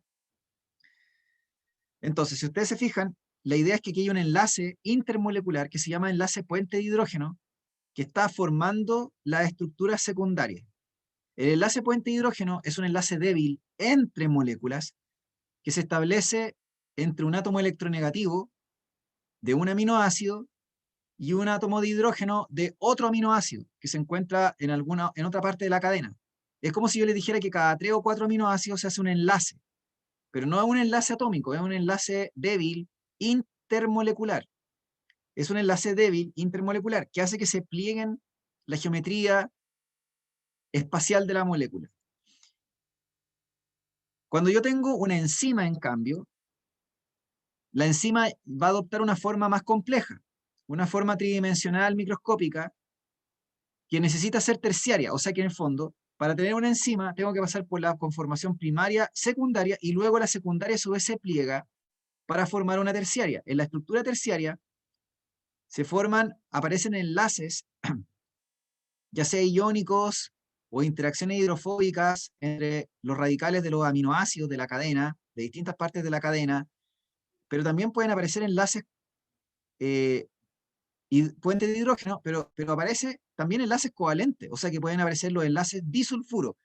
Los enlaces disulfuro son un tipo especial de enlace que aparece, como les dije, en las enzimas, porque hay un grupo, hay un radical de un aminoácido que se llama cisteína, que tiene azufre. Por eso que las proteínas, aparte de carbono, hidrógeno y oxígeno y nitrógeno, que es el chon, aparte de carbono, hidrógeno, oxígeno y nitrógeno, también eventualmente pueden tener azufre, porque algunas enzimas o algunas proteínas tienen el aminoácido cisteína que tiene azufre en su estructura, y este aminoácido sirve para formar puentes disulfuro, que son enlaces covalentes, ¿ya? Entonces la molécula, la estructura secundaria se pliega para formar una estructura terciaria compleja, por lo tanto, las enzimas, como les dije, son todas terciarias. Luego, si yo tengo proteínas aún más complejas, como los anticuerpos, como la hemoglobina que transporta los gases de la sangre, en fin, ahí tengo más de una proteína o más de una subunidad que está participando. Y hay muchas fuerzas que están participando ahí. Esa estructura hace que la proteína sea mucho más grande, más gigante, y esta sería la estructura cuaternaria que, como les dije, es propia de algunas pocas proteínas del reino animal o de algunos grupos taxonómicos de seres vivos. Ya son escasas estas proteínas, no son muy abundantes. Entonces, si ustedes se fijan, las más abundantes son las estructurales, son las secundarias. Luego están las enzimas, que son terciarias, y estas proteínas que ya son más raras. Entonces, ¿cuál es el concepto de EMRA aquí? El concepto de EMRA aquí es que si usted calienta o agrega ácido a una solución que tiene estas proteínas o a una célula que tiene estas proteínas, usted lo que va a hacer es alterar la configuración espacial o la forma de la proteína, porque va a estar alterando los enlaces intermoleculares. Y si usted lo altera, entonces la proteína pierde la forma y por ende pierde la función biológica específica que desempeñaba. Pierde la función biológica específica que desempeñara. Ese fenómeno se llama desnaturalización y es un concepto obviamente de EMRE. La desnaturalización entonces es la pérdida de la forma y por ende de la función biológica de una macromolécula orgánica, sea proteína o sea ácido nucleico, por efecto de la temperatura o la acidez, que se conoce como pH. De la temperatura o la acidez, que se conoce como pH. ¿De acuerdo? Acá dice lo mismo que estoy diciendo. Las proteínas están formadas por carbono, hidrógeno, oxígeno, nitrógeno y azufre. Su unidad básica son los aminoácidos. El enlace es el peptídico. Tienen distintos tipos de estructura. La primaria nunca hay una proteína que sea primaria. Siempre es de secundaria hacia arriba. Pero tienen que pasar igual por primaria, ¿sí? Ya voy a revisar con ustedes algunas preguntas a propósito de lo que decían ustedes. ¿Cómo les pudiera salir esto? Obviamente no les voy a mostrar preguntas PTU, pero igual les va a servir como para tener una idea. No sé si tienen duda o consulta. Chicos, chicas, hasta el momento. No estaría faltando hablar de ácido nucleico, pero eso lo termino rápidamente, lo menciono después en otra clase, ¿ya?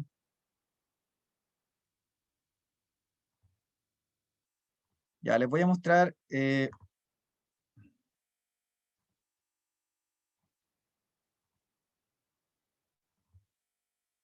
ya, aquí tengo algunos ejercicios que no son necesariamente no son PTU, ¿ya? Son ejercicios que tratan un poco lo que hemos trabajado en la clase. Entonces quiero que lo tengan aquí como referencia, que nos va a servir para... Algunos son DEMRE y otros no, así que, como les digo, es solo para que tengan una referencia nomás, ¿ya? Ya, por ejemplo, este ejercicio que tienen aquí, este que sale aquí como el ejercicio número 2, es un ejercicio DEMRE, sí o sí. De hecho, este ejercicio fue oficial. Es un ejercicio PSU, eso sí. Dice, si se analiza químicamente una molécula de origen biológico, espero que estén viendo esto, y se constata que esta es insoluble en agua, y está constituida exclusivamente por carbono, hidrógeno y oxígeno. Entonces, de las opciones propuestas, esta molécula corresponde a... Si ustedes se fijan, acá tengo una pregunta que sí es DEMRE, que fue una pregunta PSU antigua. Como les dije, antes en la prueba sí se preguntaba esto directamente. El año pasado no se preguntó, ya, pero antes sí se preguntaba directamente. ¿Ya? ¿Cuál creen aquí ustedes que sería esta?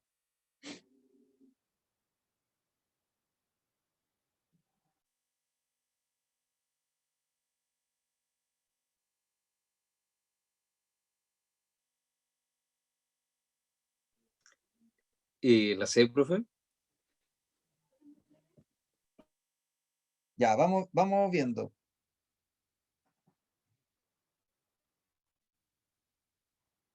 Ya, tengo 3 átomos, ¿no es cierto?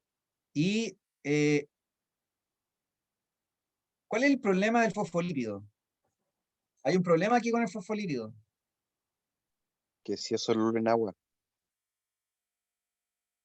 No, aparte de que es parcialmente soluble en agua, o soluble en agua, hay un tema que tiene que ver con la composición atómica del fosfolípido.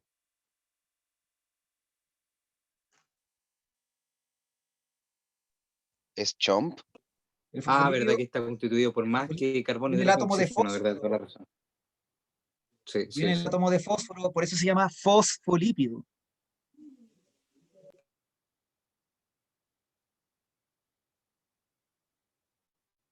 Ya, Florencia, aquí me dice la A, muy bien. Tania, sí, efectivamente decía. Ya, pregunta, ¿existe algún azúcar o carbohidrato que sea insoluble en agua? Yo les mencioné 2. ¿Existe algún carbohidrato o azúcar que sea insoluble en agua? Y la respuesta es sí, la celulosa y la quitina, la cual les dije que no se preguntaba nunca, pero en el fondo la celulosa por definición es insoluble en agua, es un polisacárido insoluble en agua. La celulosa de la pared vegetal, de las células vegetales y que forma la corteza de los árboles. Exactamente, la celulosa. ¿Se entiende, no? Sí, profe, perfecto. Ya, vamos avanzando.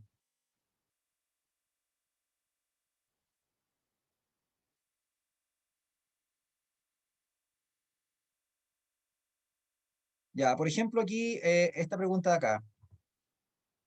Esta pregunta dice, ¿los seres vivos son selectivos en cuanto a composición química? ¿Por qué? Ya, esta pregunta no tiene nada que ver con pregunta PTU, habría que redactar esto completamente distinto, porque el formato 1, 2, 3 y 4 y esas cuestiones ya no salen en la prueba. Pero claro, yo podría cambiar esta pregunta y redactarle de tal manera que coincidiera con lo que sale acá. Más encima, si ustedes saben, en la nueva prueba de ahora quieren hacer solo 4 alternativas, igual que un SIMSE, de segundo medio de octavo básico. O sea que en vez de haber A, B, C, D, E, va a ser A, B, C, D, E, A, B, C hasta la D nomás, ya como salió en la muestra de preguntas de matemática y lenguaje que publicó el DEMRE hace un par de semanas. Entonces, si me dicen que son selectivos los seres vivos,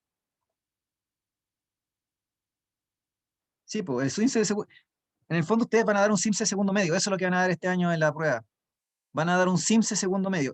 Imagínense que con eso yo le estoy bajando los cambios a la prueba. En vez de ir en secta, van a tener que bajar a segunda nomás. A segunda velocidad en un auto mecánico. Un SIMSE de segundo medio, quiere decir que están tratando de bajar la vara. Están tratando de bajar la vara, ¿sí?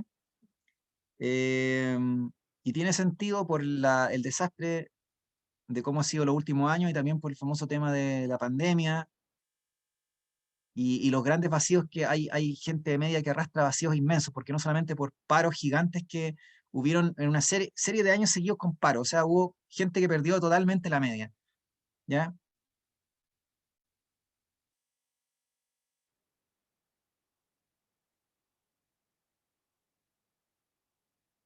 Por eso les digo, hay una generación que perdió prácticamente la media. Sí, yo sé que hay colegios que obviamente a lo mejor no tuvieron esos paros, o hay otros liceos que a lo mejor de repente se la arreglaron, pero hay otra gente que no tuvieron una solución. Entonces es terrible. Po. Hay gente que quedó con... Por eso les digo, es como si hubieran perdido la media, ¿ya? Y eso no ocurrió en ninguna otra generación anterior. Ni siquiera en la revolución pingüina del año que ocurrió como hace 10 años atrás, hace una década atrás.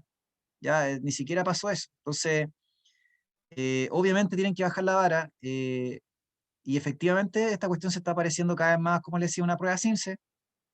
Fíjense que segundo medio es un año especial porque a la gente de segundo medio les evaluaban con una prueba internacional que se llamaba la prueba PISA y la prueba TIMSS, que medía para los países de la OCDE.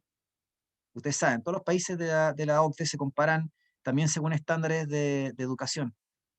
Y resulta que ahí hacían unas pruebas que también se aplicaban en segundo medio, que eran pruebas de razonamiento científico o pruebas de matemáticas. Entonces, siempre el DEMRA ha querido parecerse a una prueba CIMSE o una prueba TIMSS o PISA. Se llama prueba PISA por si acaso, lo pueden buscar en internet, ¿ya? Para el que no tiene idea de eso. De hecho, hay pruebas que están descargables de internet de años anteriores, eso sí. Po. Son pruebas incluso donde hacían preguntas abiertas a los estudiantes. Era como que yo les colocaba este enunciado y les dejaba un espacio en blanco para que ustedes rellenaran lo que creían. O sea, el estudiante podía contestar en esas pruebas no solamente preguntas de alternativas, sino que podía contestar como una prueba de colegio o de liceo, contestar así, escribiendo. Respuestas abiertas, me refiero.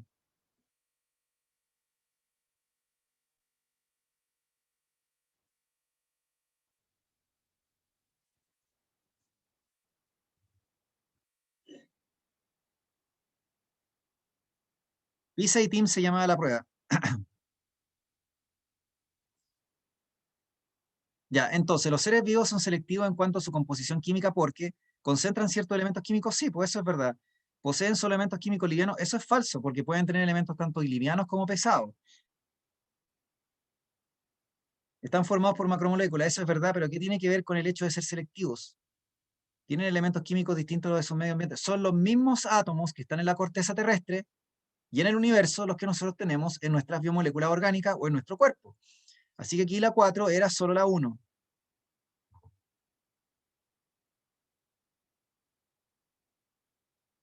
Sí, efectivamente. En algún momento a alguien se le ocurrió del DEMRA o discutieron que quisieran preguntas abiertas en la prueba de admisión o dejaran como la posibilidad que el estudiante respondiera. No una respuesta de A, B, C, D, sino que pudiera responder o hacer un desarrollo también. Es como si en lenguaje les pidieran redactar una carta o escribir una pequeña biografía. Escriba en 20 líneas, en 20 líneas una pequeña biografía y de así vamos a medirle su capacidad de redacción y su vocabulario. Es como lo que quería hacer la Católica un tiempo, hacer una prueba de admisión que incorporara la capacidad de los estudiantes de redactar un ensayo. O sea, como para dar un puntaje a los alumnos que no se midiera por la prueba, ¿entienden?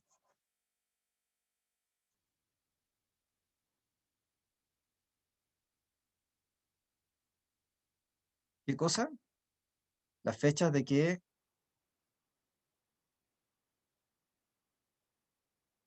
No sé, las fechas de evaluación no creo que las vayan a cambiar. Yo creo que van a ser igual como han ocurrido en los últimos tiempos, ¿sí? Lo que tienen que estar pendientes es de la publicación del modelo de prueba de ciencia, porque hasta el momento publicaron lenguaje y matemáticas, pero no ciencia. Ya, entonces la 4 sería solo la 1, es la 5. Esta tiene que ver con lo que le estuve diciendo recién. Insisto, esta cuestión no la van a preguntar, pero sirve como para repasar un poco la clase. ¿Cuáles de las siguientes sustancias pueden ser utilizadas como reserva energética? Yo les dije que el almidón es reserva energética, también el glucógeno y el triglicérido. El almidón en plantas, el glucógeno en animales, específicamente en hígado y músculo esquelético, y los triglicéridos en animales, ¿sí? ¿De acuerdo? La celulosa no es de reserva energética y la glucosa tampoco. Ya, quiero avanzar un poquito. Ya, miren esta pregunta, la pregunta, esta de aquí dice, pregunta 8, miren aquí. ¿Por qué motivo creen ustedes que una célula o un animal se muere si uno tiene, por ejemplo, por qué un ser humano se puede morir si tiene una fiebre sostenida de 40 grados Celsius? Si ustedes se fijan, no Porque estamos haciendo hervir. ¿Por qué? por la enzima, profe, porque no está en una temperatura óptima, por lo tanto no puede haber procesos metabólicos y se destruye. Muy bien, efectivamente. Excelente, esa es la respuesta. Porque las enzimas son súper sensibles a la temperatura y si ustedes calientan levemente o agregan ácido, ocurre la desnaturalización. O sea que esta pregunta es totalmente PTU o DEMRE y tiene que ver con la desnaturalización, lo que yo les pasé ahora, recién. La desnaturalización implica la pérdida de la forma y por ende de la función biológica de una macromolécula orgánica. Esto es especialmente sensible en las enzimas, porque si usted hace que una enzima deje de funcionar, usted daña el metabolismo, y si el metabolismo para, entonces usted se muere, pues las células se mueren. ¿Se entiende, no? Esta pregunta es súper PTU, totalmente.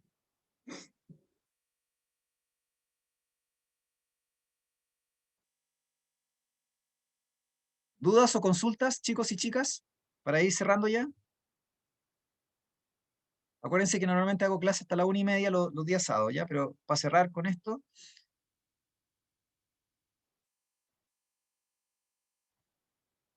Ya, esta pregunta no es PTU, obviamente, pero igual sirve para decir un poco lo que yo les contaba. Independiente del grupo taxonómico o del taxón al cual pertenezca un ser vivo, nosotros compartimos las mismas biomoléculas. Es como el ATP, ¿se entiende? Entonces usted me dice, profe, el ADN de los seres humanos es distinto de las bacterias. Sí, tiene algunas diferencias, pero en el fondo la molécula o los monómeros son los mismos. Son los mismos, es la misma estructura o es la misma base o los mismos principios. Tenemos diferencias, obviamente, ¿sí? Pero el patrón general o la arquitectura general es la misma. ¿Se entiende?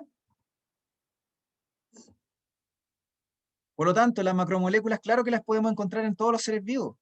Podemos encontrar proteínas en una bacteria, en un hongo, en una planta o en un ser humano. Lo mismo con los carbohidratos, ¿no es cierto? O eventualmente el ADN. En los lípidos también, pero el tema es que los lípidos no son macromoléculas. Les conté que los lípidos no podían clasificar como macromoléculas. Sé que esta pregunta tengo que arreglarla porque no está muy bien. Ya, pero no importa. El hecho es que aquí habría que haber dicho 1, 2 y 3, porque los lípidos no pueden ser macromoléculas. ¿Ya? Si hubiera dicho biomoléculas les creo, pero dice macromoléculas. Los lípidos no pueden ser macromoléculas. Los lípidos son moléculas nomás.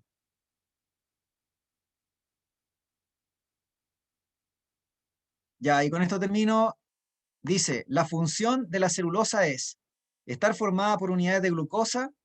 Si me preguntan función, ¿por qué voy a responder que está formada por glucosa? Usted me dice, eso está bueno, pero ¿qué tiene que ver con el enunciado? Entonces, si ustedes se fijan, hay muchas preguntas que les pueden colocar así como tipo comprensión de lectura, ¿ya? No sé. Servir como fuente de energía, ¿qué dijimos que era la celulosa? Estructura. Era como la unidad básica de la pared Tenía un rol celular. estructural, entonces tenemos dos opciones nomás, po. Aquí hay dos opciones posibles, o la C o la D. ¿Cuál creen ustedes que sería mejor? ¿O La cuál D. suena mejor? ¿La C o la D? La D, muy bien, la D. La correcta aquí en la 3 es la D.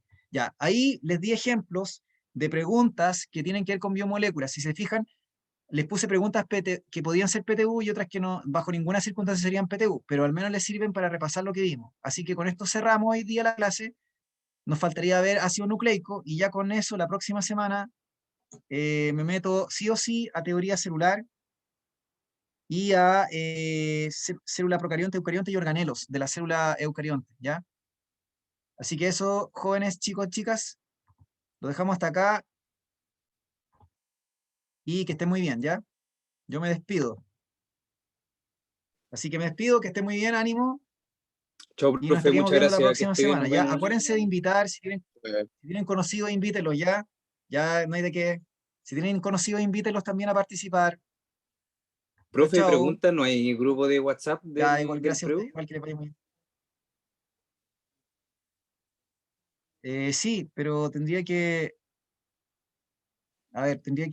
escribirme a mí a ver si la persona se acuerda de Fernando, ¿no? No sé si tiene su número. Él tiene los grupos. No, no, pero todavía estoy en el grupo que tenía el año Si pasado, quiere, así que si quiere se lo pregunto a usted por interno. pregúntemelo por ahí, eso. Pregúntemelo por ahí, Ya, ya le profe, doy muchas el gracias. contacto, ¿ya? Chao, que esté bien. Ya que Chao, esté muy profe, bien, chao, gracias. chao, cuídense. Chao, Chao, profe, gracias. chao, que estén bien.